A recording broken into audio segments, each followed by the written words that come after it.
마태복음 17장 1절로 8절까지 마태복음 17장 1절로 8절까지 제가 봉독을 해드리겠습니다. 엿새 후에 예수께서 베드로와 야고보와 그 형제 요한을 데리시고 따로 높은 산에 올라가셨더니 그들 앞에서 변형되사 그 얼굴이 해같이 빛나며 옷이 빛과 같이 휘어졌더라.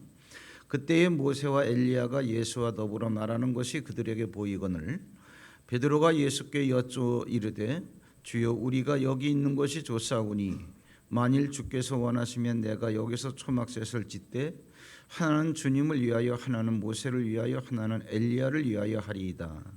말할 때에 호련히 빛난 구름이 그들을 덮으며 구름 속에서 소리가 나서 이르시되 이는 내 사랑하는 아들이요 내 기뻐하는 자니 너희는 그의 말을 들으라 하시는지라. 제자들이 듣고 엎드려 심히 두려워하니 예수께서 나와 그들에게 손을 대시며 이르시되 일어나라 두려워하지 말라 하시니 제자들이 눈을 들고 보매 오직 예수 외에는 아무도 보이지 아니하더라.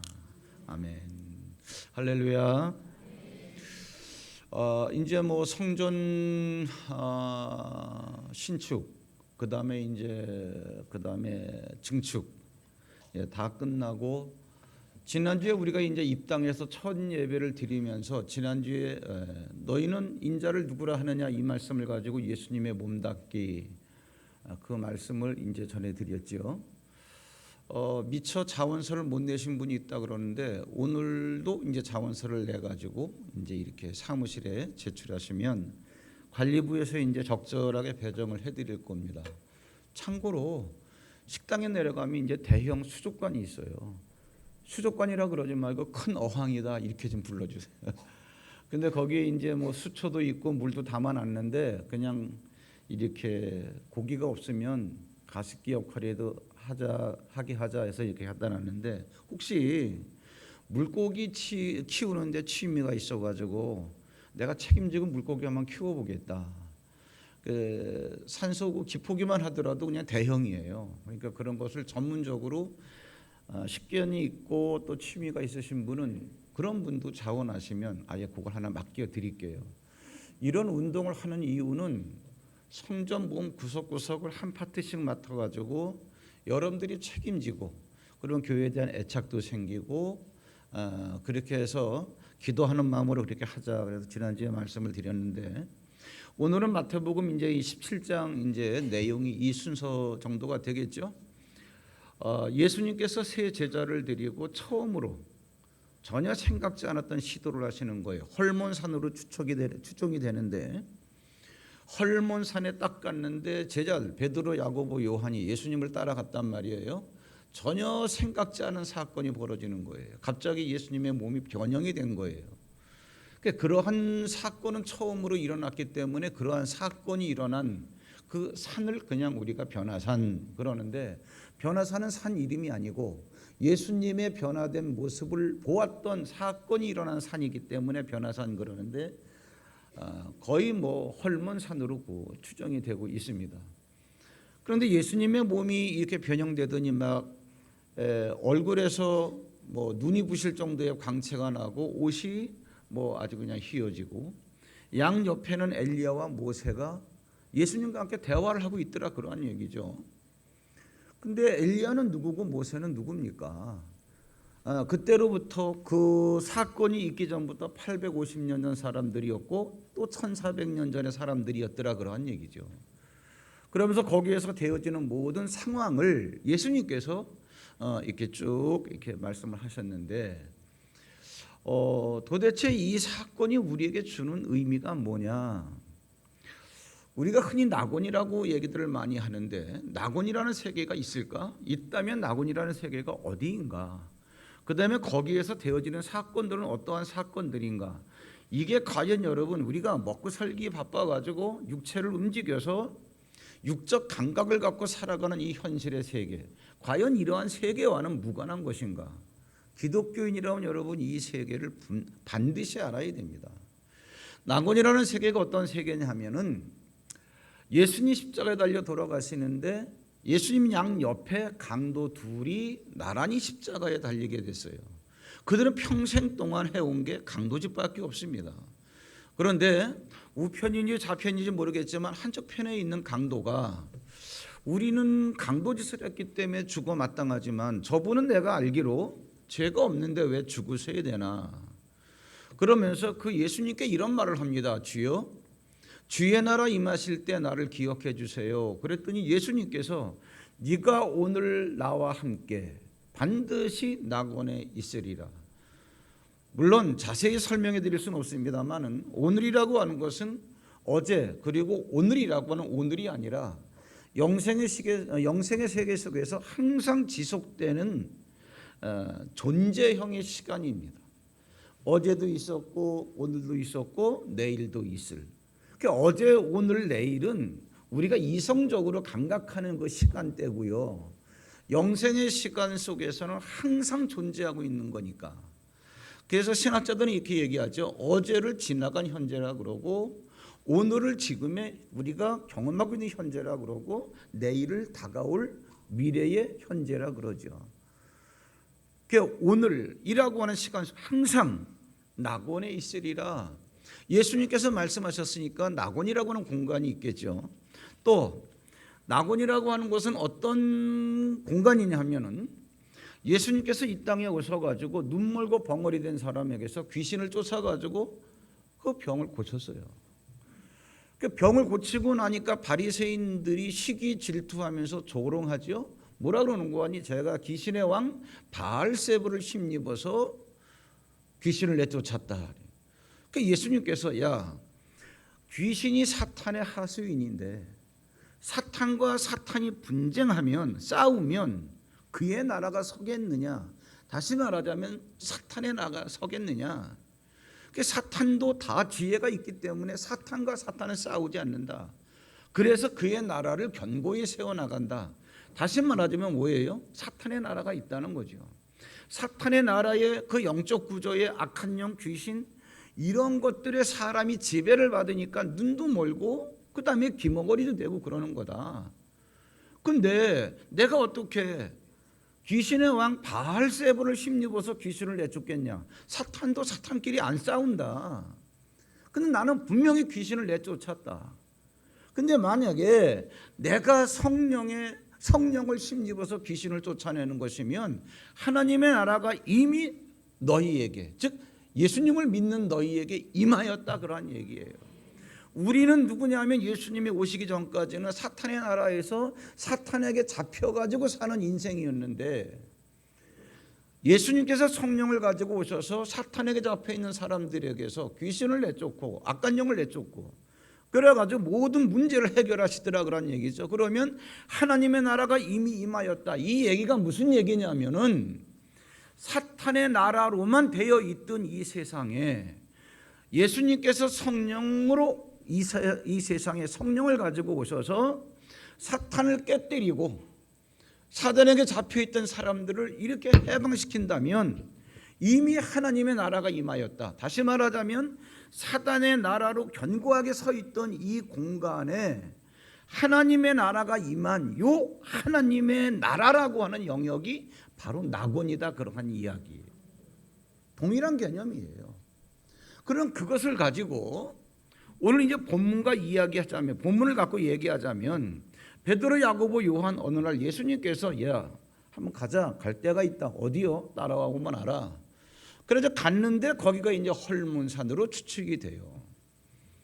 아무 생각 없이 따라갔죠. 근데 거기에서 예수님의 몸이 변형되더라, 그러한 이야기예요. 그 사실은 어떤 의미에서는 뭐냐면 지금 너희가 변형된 모습을 보고 있는데 너희들이 보는 변형된 예수의 모습이 예수의 실제 모습이라, 그러한 얘기예요. 근데 여러분 참고로 과거에 시내산에서 모세가 십계명을 받아가지고 내려올 때 모세 얼굴에서 광채가 났다 그랬어요. 그 모세는 자기 얼굴에서 광채가 나는 줄 몰랐어요. 그 모세가 십계명을 가지고 말씀을 가지고 딱 내려오니까 얼굴에서 광채가 나니까 백성들이 모세가 두려워서 다가오지를 못하는 거예요. 왜? 모세 얼굴에서 나는 광채 때문에. 그 모세는 이걸 깨닫지 못하고 있다가 아하, 이래서 백성들이 나한테 다가오지 못하는구나. 그래서 그가 백성들 앞에 나올 때는 어떻게? 얼굴에다가 이러한 수건을 가지고 덮어버리고 나오죠. 광채가 가려지도록. 그래야 백성들이 편하게 모세를 만날 수 있으니까. 그리고 회막에 하나님 만나러 들어갈 때는 얼굴에서 수건을 벗었더라, 뭐 이런 얘기가 나와요. 마찬가지로 예수님 얼굴에서 항상 광채가 나게 돼 있어요. 왜? 예수님이 빛이니까. 그러니까 예수님이 그 상태로 사역을 한다면 어느 누구도 다가올 수가 없는 거예요. 그러니까 예수님께서 육체 속에 그 빛을 감추고 있다가 베드로, 야고보, 요한 세 명을 헐몬산에 데려가셔서 실제를 보여주신 거예요. 내가 이러한 존재다. 얼굴에서 광채가 나는 거예요. 옷이 휘어진 거예요. 그러면 그걸로 끝난 게 아니라 양옆에 엘리야, 모세 850년 전에 죽었는데 1400년에 죽었는데 이 사람들이 살아있어. 그리고 말도 해. 예수님과 함께. 무슨 말씀하셨을까? 마태복음에 나오지 않았는데 누가복음에 보면은 내가 십자가 지고 죽을 거다, 그 다음에 부활할 거다, 이게 되어질 내용에 대해서 대화를 주고받고 하는 거예요. 뭐 예수님이 죽으셔야 우리의 죄가 해결되고, 구약에 있던 사람들도 짐승의 피를 가지고 제사 드렸던 사람들도 그 믿음이 온전해져서 구원이 완성되는 거 아니겠습니까? 주님, 인간적으로 볼 때는 안타깝지만 당연히 죽으셔야죠. 뭐 그게 하나님의 뜻인데 우린 그걸 기다리고 있습니다. 뭐 이런 얘기를 주고받고 했겠지요. 그러면 예수님과 엘리야와 모세가 대화를 나누는 그 변형된 모습을 보았던 그 공간이 어디냐? 거기가 낙원이라는 거예요. 그러니까 이 정도 정리해두면 낙원이라고 하는 것은 영적인 세계지 물리적으로 고정된 공간이 아니라는 거죠. 왜? 지금 여러분, 지금 이스라엘 그 위에 있는 헐몬산에 가면은 지금 예수님 거기 안 계실 수가 있어요. 엘리야, 모세 거기서 볼 수가 없습니다. 뭐냐 하면은 낙원이라고 하는 세계는 영적인 눈이 열려서 믿음을 갖고 있을 때 보여지는 세계, 그리고 시간과 공간의 제한을 받지 않으니까 바로 여러분들이 이 정상적 말씀에 의해서 이러한 믿음을 갖고 있다면 여기에서도 그러한 환경을 여러분들이 볼 수가 있겠죠. 이게 바로 낙원의 세계라는 거예요. 아하, 이게 그런 거구나. 그 낙원의 특징이 뭐냐 하면은 이 세상에 있는 천국적인 환경이라는 거예요.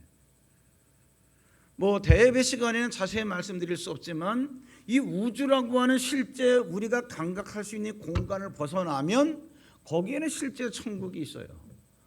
그러나 우주 안에 있는 아주 작은 지구, 거기에도 이렇게 육지에 살고 있는 하나님의 사람들을 구원하기 위해서 하나님께서 이 세상에 들어오셨더라, 그러한 얘기죠. 지금 여러분, 우리가 성령님, 예수님, 하나님, 이분들이 저 우주 밖 너머에 계신 분들이 아니라 우리 삶의 현장에 갇혀 계신 분들은 아니에요. 그렇죠? 그럼 거기가 우리가 그냥 천국이라 그러는데 실제 천국이 아니라 천국적 그 환경이 마련된 곳. 어디? 이 세상에 있으면서. 바로 이 얘기하는 거예요. 그 얘기를 여러분 이제 그 고린도후서 12장에 보면은 바울도 이러한 세계를 이 땅에서 경험을 했습니다. 제가 읽어드릴게요.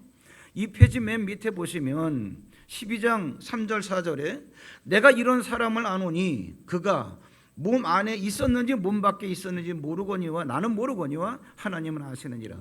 자기 자신을 갖다가 좀 겸손하게 낮춰가지고 내가 이런 사람을 안다, 이렇게 표현한 거예요. 자기 자신을 말한 거예요. 14년 전에 한 경험을 간증하는 겁니다. 뭐라 그러느냐? 그가, 즉 바울 자신이 낙원으로 이끌려가서 말로 표현할 수 없는 말을 들었으니 사람이 가히 이르지 못할 말이로다. 낙원을 경험했던 바울의 고백이에요. 아, 이 땅 살면서 이러한 영적인 세계가 있다는 것을 실제로 경험할 수 있는 거구나. 바울이 여러분 누굽니까? 알다시피 그냥 지나가는 얘기를 말하자면 당대의 최고의 학식가 아니겠습니까? 지식이 풍성했던 사람, 거의 뭐 최고의 권세자 아니겠습니까? 산헤드린 공회원 가운데 한 명. 돈도 굉장히 많았던 사람 아니겠습니까? 자기가 갖고 있는 돈과 권력과 그 엄청난 지식을 갖고면 그걸 가지면 세상을 얼마든지 풍류를 즐기면서 살 수 있었던 사람인데 왜 그런 길을 갔겠냐? 경험했기 때문에. 이 얘기를 해드리는 이유는 사실이라는 거죠. 이러한 세계가 낙원의 특징이 뭐냐 하면은 죄가 없는 환경이죠. 여러분들이 얼마든지 경험할 수 있죠. 왜? 예수 그리스도로 말미암아 우리는 죄사함을 받았어요. 이렇게 말씀만 하실 게 아니라 진짜 내가 죄사함 받았다라고 한다면 죄가 없는 의가 있는 그 환경이 낙원이니까 경험할 수 있죠. 네. 사도 요한도 이 세계를 받고 바울도 이 세계를 받고 지금 많은 주의를 하는 사람들이 이 세계를 봤다라고 고백하는 사람이 간증하는 사람들이 얼마나 많아요. 네. 여러분 이제 제가 그 훈련 받으시는 분들에게 필독서를 읽으라고 권해드렸지만 T.L. 오스본 목사님은 아예 그렇게 하잖아요. 집회에서 나는 예수를 보았다. 네. I saw the Jesus. 나 예수 봤다. 그러는 말에 대해서 아무도 이의를 제기하지 않습니다. 바로 그 얘기하는 거예요.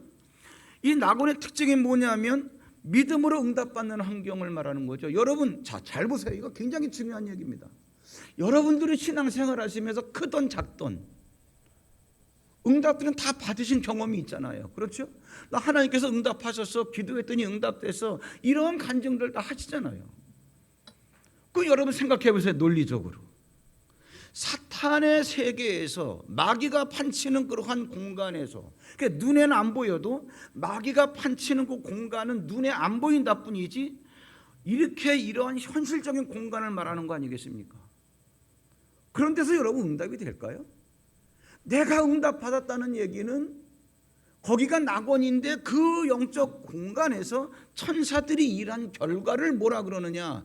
여러분들이 응답받았다라고 얘기하는 거예요. 그 생각이 이렇게 돌아가면 야 그렇구나. 내가 이 눈으로 그 세계에서 일어나는 일들을 내가 목격하지 못했을 뿐이지 나는 목격할 수 있는 조건을 갖추고 있구나. 사모하시기 바랍니다. 낙원의 특징이 뭐냐? 경험할 수 있는 환경이에요. 조금 전에 이제 제가 베드로, 야고보, 요한이 변화산에 올라가서 엘리야와 모세가 예수님과 함께 대화하는 것을 목격한 사람이다. 그게 예수님이 33년의 십자가를 지셨으니까 32년 말경에 일어났을 겁니다. 서기. 그래서 그들은요 주께서 곧 재림하실 줄 알았어요. 10년이 가고 20년이 가고 그러다 보니까는 사도들이 자꾸 하나둘씩 이렇게 순교를 당해가고 그러다 보니까 야 이렇게 사도들이 이렇게 순교를 당해가는데 우리 12제자가 주님으로부터 훈련을 받았는데 우리가 훈련받은 말씀을 후대에 전할 거 아니겠, 후대에 전해야 될 거 아니겠냐. 이러한 필요성 때문에 이제 복음서를 기록하기 시작을 한 거예요. 베드로는 베드로전서, 베드로후서를 썼습니다. 베드로후서를 쓰면서 뭐라고 간증을 하느냐 하면 야 우리가 너희에게 전하는 이 복음은 너희들이 뭐 깨닫지도 못하고 이상하다 그러고 뭐 하늘의 얘기 신의 소리라고 얘기하는데 너희들이 이해를 못해서 그렇지 이건 우리가 교묘하게 너희들 마음을 갖다 헷갈리게 하려고 짜맞춰 그런 이상한 얘기가 아니야. 이는 내 사랑하는 아들이여 기뻐하는 자니라 하늘에서 나는 소리를 친히 들은 거고 직접 본 거다 이렇게 얘기를 해요. 자, 이건 한번 직접 한번 읽어보는 게 중요합니다. 그 3페이지 그 윗부분에 베드로후서 1장 16절로 18절에 보시면 제가 읽어드릴게요. 우리 주 예수 그리스도의 능력과 강림하심을 너희에게 알게 한 것이 지극히 교묘히 만든 이야기를 따른 것이 아니요 우리는 그의 크신 위엄을 친히 본 자라. 지극히 큰 영광 중에서 이러한 소리가 그에게 나기를 이는 내 사랑하는 아들이요 내 기뻐하는 자라 하실 때에 그가 하나님 아버지께 존귀와 영광을 받으셨느니라. 이 소리는 우리가 그와 함께 거룩한 산에 있을 때에 변화산, 헐몬산 거기에 있을 때 하늘로부터 난 것을 들은 거다. 그리고 친히 봤다. 대충 본 게 아니고 잠자다가 무슨 뭐 허상을 본 게 아니고 제정신에 친히 봤다. 직접 들었다. 그런데 여러분 이거는 그러한 낙원이라고 하는 영적 환경이 이들에게 감각되어졌을 때, 그 무슨 얘기냐? 우리가 얼마든지 경험할 수 있는 그러한 세계다. 낙원에 대한 특징을 이 정도로 정리해두고, 그렇다라고 한다면 이제 우리 하늘빛 교회에 대해서 여러분들이 더욱더 사랑하셔야 되는데, 알아야 이제 사랑도 하게 되는 거죠. 알아야. 다 아시는 거겠지만은 이거는 하나님께서 우리 비정관 신축도 그렇고 뭐 본당 리모델링도 그렇고 하나님께서 하신 일입니다. 왜 그러냐? 저는 이러한 시각으로 보고 있는 거예요. 사실 우리 300평 되는 땅을 남겨뒀었잖아요. 거기에다가 우리가 비정관을 지읍시다. 사실 2년 전에 우리가 비정관 시작하기 한 5년 전에, 지금부터 7년 전에 기획위원회에서 그런 얘기가 거론되다가 중단을 했어요. 왜? 여건상 아직은 무리다. 재정적인 부분도 있고. 그냥 5년 동안 이렇게 우리가 잠잠하고 있었는데, 옆에 이제 아파트도 들어서고 이렇게 되고 그러면서 자꾸 주변에서 뭐 왜 교회 안 짓냐, 뭐 하냐 이런 말이 그러다 보니까 저희들의 생각도 바뀐 거예요. 그렇지, 이쪽에도 아파트가 있고 이쪽에도 아파트가 있는데, 양쪽에 대단지 아파트가 있는데, 나중에 우리가 여기다가 뭐 작던 크던 간에 뭐 짓다 그러면 이게 원만하게 건축을 할 수 있겠냐. 짓는 김에 우리도 덩달아서 짓자. 이게 동기가 돼가지고, 그러다 보니까 물질도 있어야 되겠고 사람들도 있어야 되겠고, 2년이라는 과정을 통해서 딱 2년 걸렸어요. 2년 전 창립기념주일에 우리가 첫 삽을 떴거든요. 그러니까 저는 이렇게 해석을 하는 거죠. 그래, 우리 의도가 아니고 하나님께서 시작하게 하셔서 마무리를 하셨다면 이제는 하나님께서 그냥 짓게 하신 건 아닐 거 아니냐. 지어진 공간을 통해서 하나님께서 행하실 분명한 일이 있다. 이제 우리는 이걸 위해서 달려가야 되겠죠. 네. 자, 그러면서 이제 비정관을 지어놨는데, 지금 문화원을 중심으로 해서 또 소그룹실도 많이 있고 정상적으로 돌아가고 있습니다. 지역 주민들에게 오픈도 돼 있고요. 거기서 훈련도 받고, 거기서 이제 양육도 받고, 또 개인 그러한 소그룹 활동들도 하시고, 그 다음에 이제 예배는 여기서 이제 드리는 것이겠죠. 간단하게 구조를 말씀을 드리자면, 여러분들이 야, 옆에 보니까 창문도 없네, 옛날에 다 창들이 있었는데 답답하다, 그렇게 생각이 들 수도 있는데 실제로는 답답하지 않을 겁니다. 왜? 공기가 쾌적해요. 천정에 보시면, 자 이제 목 좀 풀어야 되겠습니다. 앉은 자세에서 여러분 오른쪽을 보시면은 요 중간 저 뒤에 구멍 크게 3개가 뻥뻥 나 있죠. 그게 뭐냐면 바깥에 공기 흡입하는 흡입구예요. 그리고 다시 이제 목을 왼쪽으로 돌려서 같은 위치에 보시면은 3개가 뚫려 있죠. 그거는 뭐냐면 배기구입니다. 배기구. 그러니까 항상 공기를 여기서 빨아들여서 일로 내보내는데, 모다 소리가 조금 작게 나기 때문에 타이머를 달아서 예배 시간에는 그것이 작동이 안 돼요. 그래서 예배 끝나고 나면 이제 그것이 작동되기 때문에 항상 거의 일주일 내내 이 공기가 순환된다고 보시면 됩니다. 그리고 이제 틀은 있던 구조물을 가지고 그대로 지었기 때문에 어떻게 응용을 할까 했는데, 성전은 하나님의 성전이기 때문에 고동색으로 이렇게 코팅이 되어 있는 이 부분, 저 위쪽을 보시면은 하나님의 성전을 떠받치고 있는 기둥을 갖다가 상징하는 거예요. 여기 큰 게 3개 있고 다 양쪽에 똑같이 대칭으로 되어 있습니다. 그리고 중간에 이렇게 큰 하얗게 이렇게 되어 있는 그 회색으로 되어 있는 밑에 화살표 쪽으로, 화살표 모양으로 되어 있는 거는 하나님의 성전의 위로부터 내려오는 하늘빛. 그래서 빛도 이렇게 조명을 넣었습니다.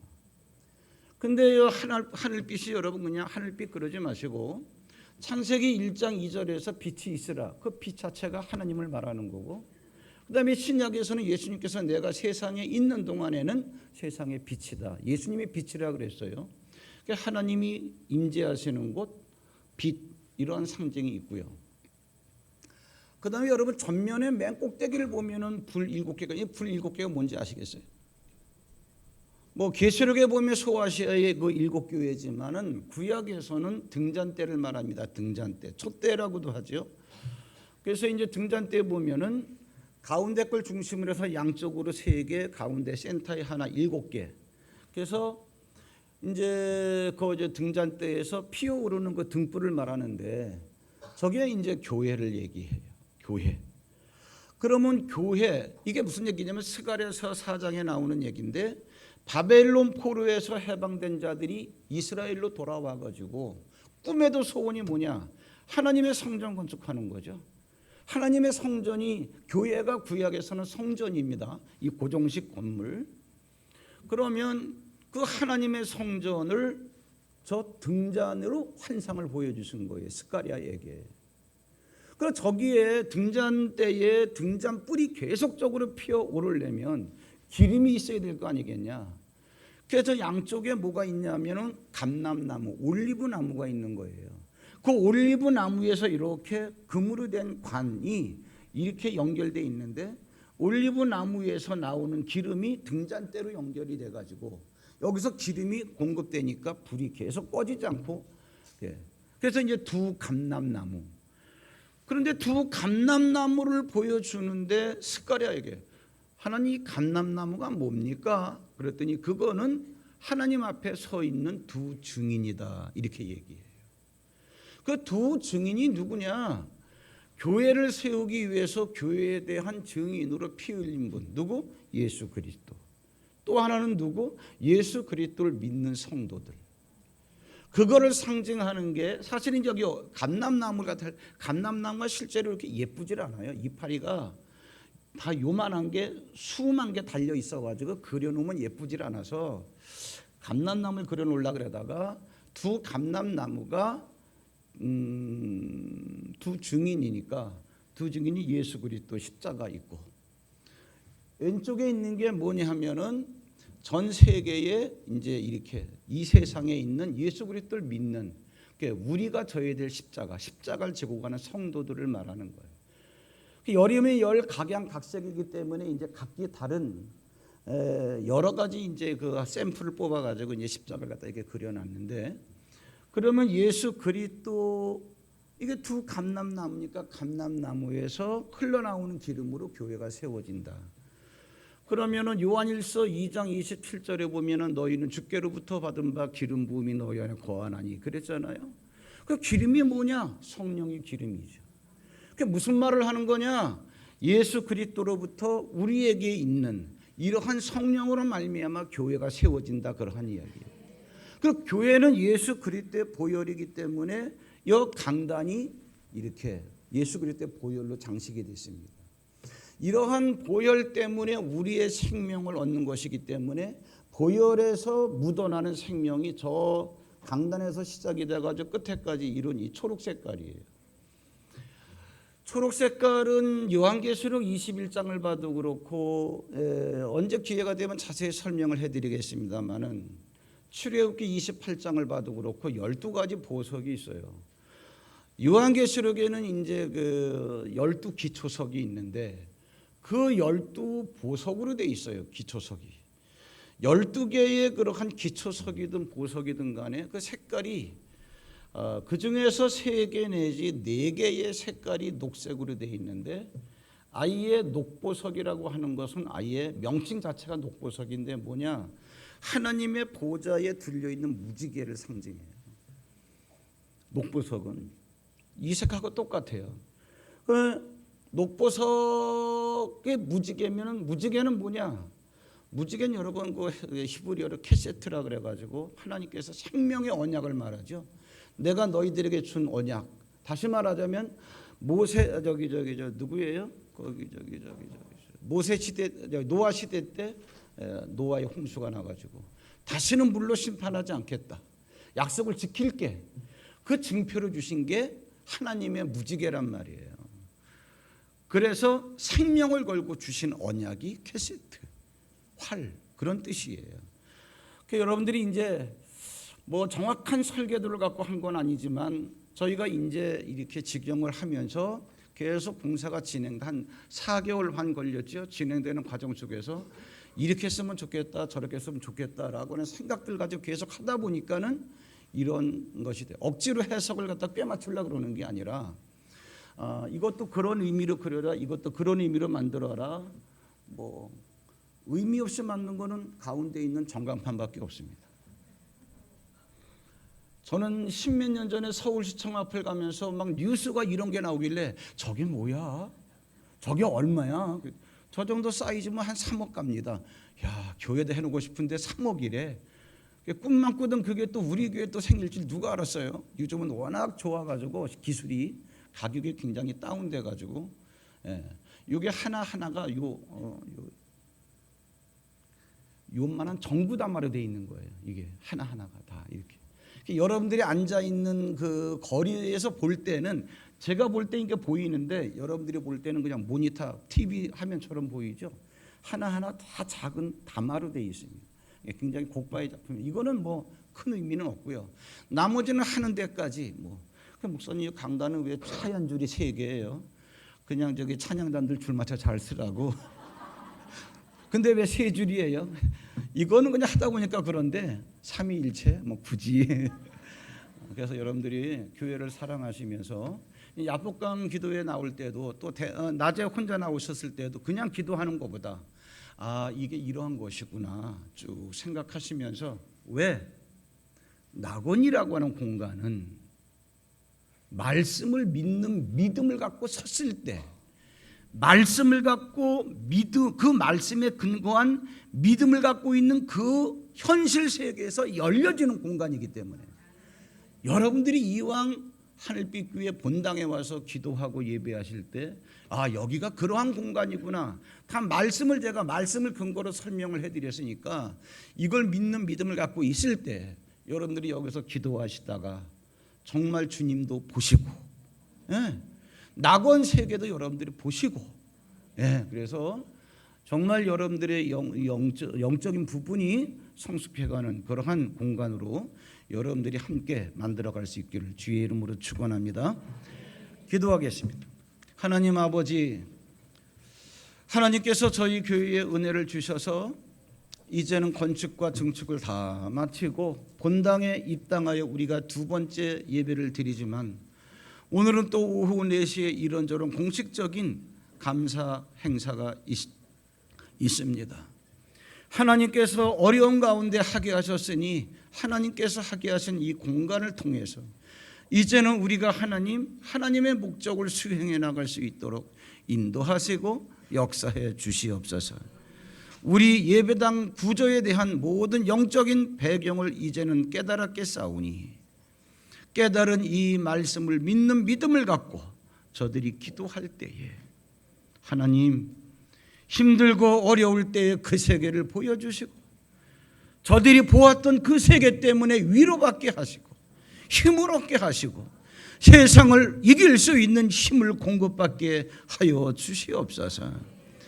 허물어진 뭉개진 저들의 인생, 그것들이 회복되어지는 근원이 되게 하여 주시옵소서. 예수님의 이름으로 감사하고 기도하옵나이다. 아멘.